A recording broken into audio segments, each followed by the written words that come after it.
Hello, my name is Russell Holtz and I'm excited to introduce you to the Mach 0.1 Glider Cockpit Simulator with integrated flight controls.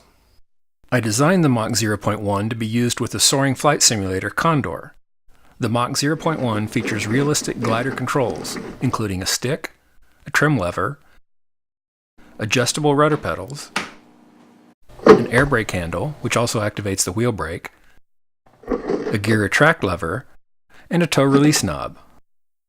In addition, buttons on the panel of the Mach 0.1 allow you to adjust the variometer volume, McCready setting, toggle through the Condor flight computer screens, zoom in and out of those screens, and adjust the altimeter setting. Buttons on the left armrest control the flap settings, and a button on the right armrest opens and closes the water ballast dump valve. On the stick, there's a button that switches the glide computer between the climb and cruise modes. And finally, the Mach 0.1 features an optional remote that can be used by the instructor to pull surprise rope brakes on the student and can be used to simulate air brake failure in both the open and closed positions. Using a simulator for glider flight instruction can increase the rate of learning, provide more thorough instruction, and decrease the cost and time it takes to get a license. The realistic layout and feel of the flight controls in the Mach 0.1 cockpit simulator make it vastly superior to using a joystick on a table for simulation training.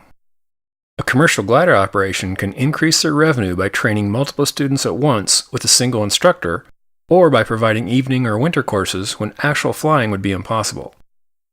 Simulators can also be rented to students to practice by themselves before or after a lesson with an instructor. For both clubs and commercial operators, simulator training can keep students involved even when the weather isn't good for flying, which will lead to fewer canceled lessons, greater student retention, and more students getting their license.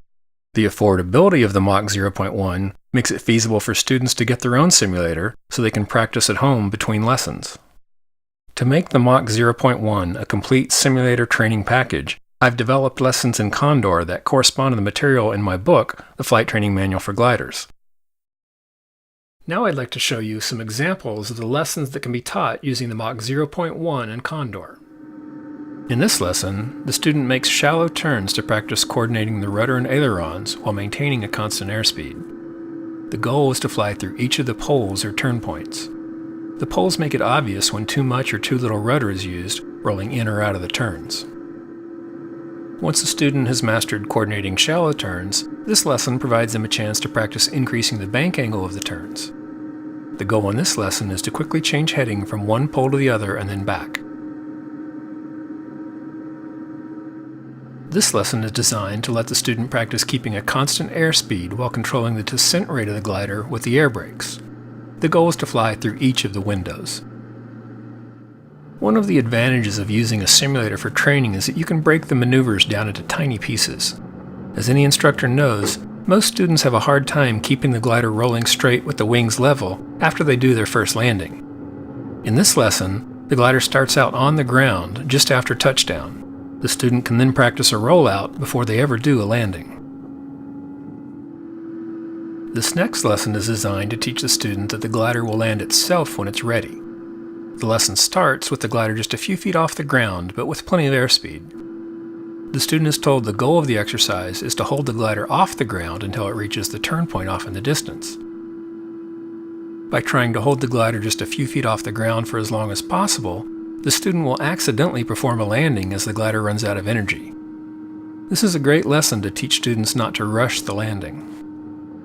Now that the student knows how to fly the hold off, land the glider, and taxi, it's time to practice some full landings starting from short final. The beauty of using a simulator is that you can perform 20 landings in the time it would take for one pattern tow in the real glider.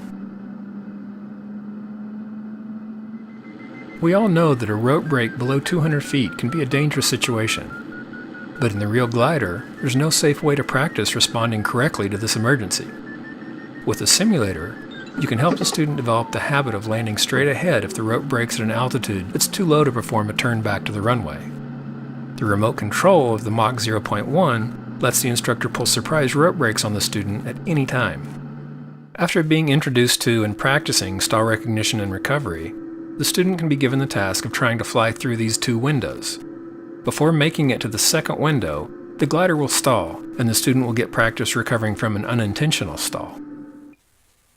As you can see, the Mach 0.1, coupled with Condor, makes an excellent training tool.